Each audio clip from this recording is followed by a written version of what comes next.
And for a perspective on Mexico and its trade relations with the U.S., we're joined by Pablo Calderon Martinez. He's a professor in politics and international relations at Northeastern University of London.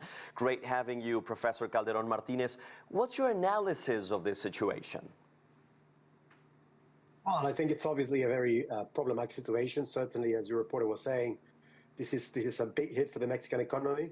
And no matter what, in the short term, at the very least, is going to be very problematic. I'm sure there have been plans in the background, and I think the Mexican government was to some extent expecting this, but there is no denying that the Mexican economy is completely dependent on the U.S. economy, and there is a codependency to some extent in several sectors, particularly the automobile sector, but also agricultural sectors. So this is going to be very problematic for Mexico in the short term, and if it doesn't get sorted relatively quickly, which I still believe this is a negotiating ploy by Donald Trump and an attempt to sort of destabilize the two neighbors in an attempt to renegotiate the United States-Mexico-Canada agreement.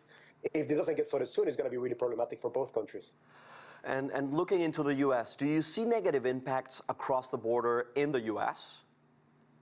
Absolutely. I mean, in the short term, as I said, there are certain industries that are going to be hit particularly hard, mainly the automotive industry, but also that has spillovers into other sectors of the economy. At the end of the day, let's not forget that if you're putting tariffs on Mexican products, at the end of the day, you are putting tariffs on American companies, right? It's not Mexican companies' cars that are being sold in the United States. You're essentially taxing General Motors and Ford, all American producers of cars, not Mexican producers of cars. There's no such a thing.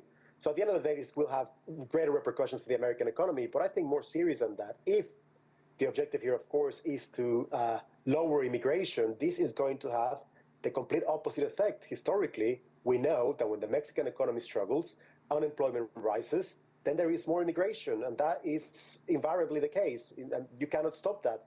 So this will have the opposite effect, not to mention that if there is 25% tariffs, there really is no incentive for the Mexican government to cooperate with the Americans in any other way in terms of immigration, border security, drugs control, because, you know, the worst thing that could happen has happened.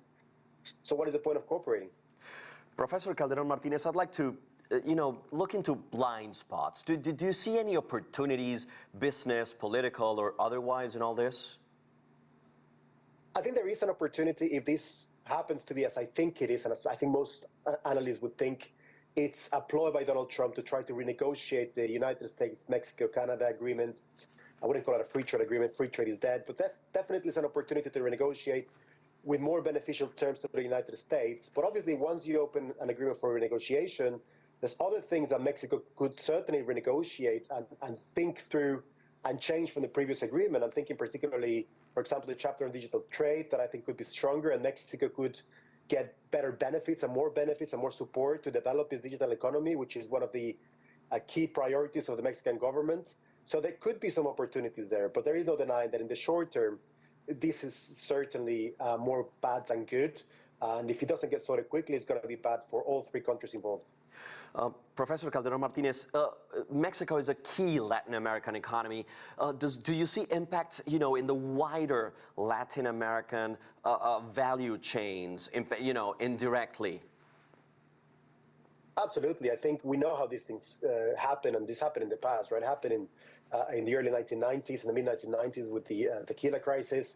If there is a particular economic crisis, there is a run on the currency, which luckily so far the Mexican peso has proven to be relatively resilient to these tariffs, I suppose because the markets were expecting these tariffs. But if they continue, they carry on, this could spread to other parts of Latin America, and they could become a broader crisis for the region and generally speaking for the whole of the global south. And again, I think it could be a problem, particularly for the United States and particularly the financial sector in the United States, which is sometimes overlooked. And that would be a greater problem for working class families all across the United States, but certainly all across Latin America. Professor Pablo Calderon Martinez, thank you very much.